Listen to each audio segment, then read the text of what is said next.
국장 뒤로 하고 해외로 많이 나가는 건 뭐 전 국민이 다 아는 거 아닙니까? 제가 금융투자업법 규정 이렇게 보니까 불건전 영업행위 금지 이렇게 해서 우리가 소위 말하는 계열사 펀드 판매 25% 규제 이런 걸 이제 저희가 갖고 있잖아요.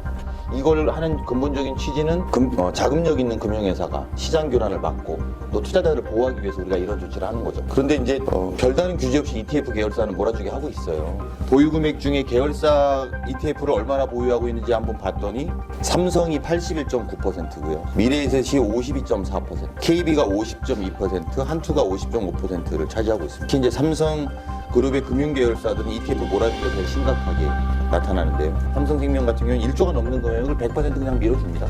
지난 우리가 2002년에 ETF가 도입된 이후로 1071건 정도의 ETF가 상장되기도 하고 상장 폐지된 게 한 178건이가 폐지도 됐습니다. 근데 경쟁이 뜨거운데 계열사의 자금력으로 초반 투입이 되면 이게 따라가는 상품이 되는 거죠.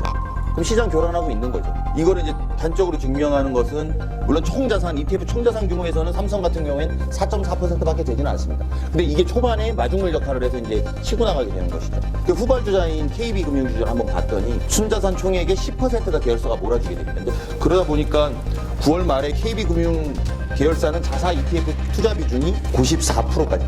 제가 볼 때는 이건 굉장히 상식적으로 문제 있는 시장 교란 행위를 하고 있는 겁니다. 여기에다가 저희가 변액보험에다가 랩 어카운트까지 합산하면 이 실제로 더 시장이 교란되고 있다 이렇게 추측이 가능합니다.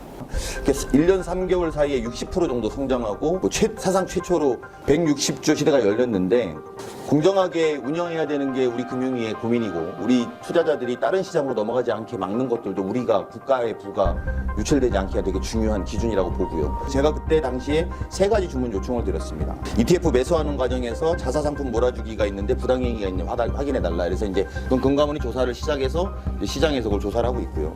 그 다음에 자산운용사가 증권사에 ETF 사달라고 요청하면서 그러면 우리한테 주식을 사가라. 반대로 주식 주문을 우리를 통해서 해달라. 이런 거래들이 있는지 확인해달라고 제가 말씀드렸고요. 마지막으로 이제 계열사 펀드 판매 규제의 회피 요소가 되는지도 확인해 볼 필요가 있다 말씀드렸습니다. 우리가 대부분의 많은 일들이 사후 약방문식으로 금융위의 정책들이 이루어지는 경우가 많습니다. 규제를 분명히 해야 된다라고 생각하는데 동의하시는지 그리고 앞으로 어떻게 하실 건지 간단하게 말씀해 주셨으면 좋겠습니다.